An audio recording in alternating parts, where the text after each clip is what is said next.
clean, but still you couldn't stop that heavy amount of rainfall. You could never stop it. And that's why we are here to ensure we are people on the ground. I am the first citizen in the Ministry of Local Government, and I am here with the workers. There's nothing we could have done with that. 45 minutes of heavy rainfall. All the river banks burst, and that was it. So then a basic question, in the event we have even more rainfall for, let's say, hours, what's going to be the situation? We are prepared. We can never be fully prepared, but we have the equipment, we have the manual labor, and we will be out there. The most important is to have the citizens safe and secure. I think as well you're raising already a serious question that is grabbing international attention. That's the question of climate change. It is quite clear that the world's climate is changing, things are happening, and I'm listening to discussions around the world at all levels where it is obvious that man's conduct, man's production of various goods and services has been having a very devastating impact on Mother Nature and her goodness. And she's reacting in the way she's reacting. So your question ties in with issues of that. And it is something that the world is grappling with. But as for us, we have been clearing the drains. The Minister of Works is satisfied. You saw the water run off very easily from this area yesterday. That's because some tanks, some pump systems were installed about a year and a half ago. And some work was done from an engineering perspective here and on the Ryson Road end. So we are seeing the water running off and not stockpiling in what used to be a pond around City Gate.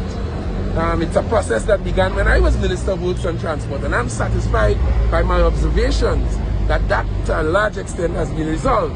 But as the Minister truthfully said, when you get a 45 minutes deluge and it does what it did, then that kind of not man-made but God-made issue, natural issue, is something for all our contemplation. And to answer your question, I think one of the things we have to do is to observe the tenets of environmental protection and to prevent it from degradation, and it has to do with a lot of our consumption patterns, our productive methods, and what we do in the world. It's an international issue that we are grappling with. Didn't you know that? With everything you just said, Joey, I know this may be out of your ministry, but I'm sure you would liaise with some of your colleagues about policy changes to suit the issues surrounding climate change. Well, the government, I can tell you, and this is not a constituency or governmental issue, this is a matter for all humanity. But the government in particular, through the Ministry of Planning and Development, has been working with international agencies. We've been doing we have through the ODPM as well, many disaster management improvement techniques, and we have been collaborating, spending money on it, whether it is about drainage, as I said, whether it is about protecting the flood early warning system, yes, which we just involved in as we speak. And it's a constant ongoing thing, and that filters through the entire government. We are very concerned, even at the level of the cabinet.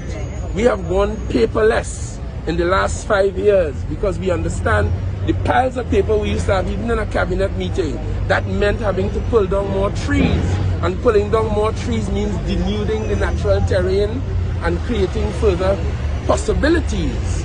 So it's an ongoing thing that is certainly is within the consciousness and the grasp of the government, and certainly we, by virtue of education and sharing, want to put in the consciousness of every citizen, including children. They have essay competitions, they have projects, they have environmental studies. We give degrees for environmental studies, you know, scholarships, and it's happening.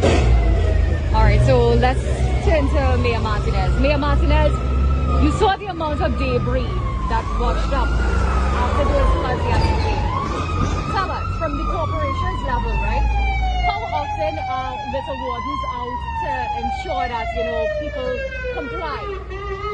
Okay, first of all, let me say that I echo the gratitude of the various corporations and government bodies that were able to assist us so speedily last night. And I want to say thank you to the workers who came out last night and worked throughout the night. And also to thank the Minister of National Security, the Minister of Local Government, and all who was involved, including the Commissioner of Police, who was able to restore the situation and say, look, we understand that workers have to work all night and that they have to get to their homes, and he relaxed the fact that we had to get back home at 9 o'clock last night, so we were able to deal with that matter as effectively as possible.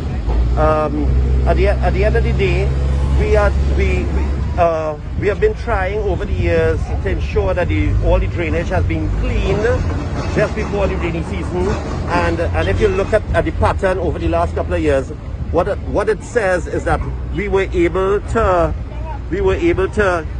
ensure that there was no flooding in the city, or if there was any water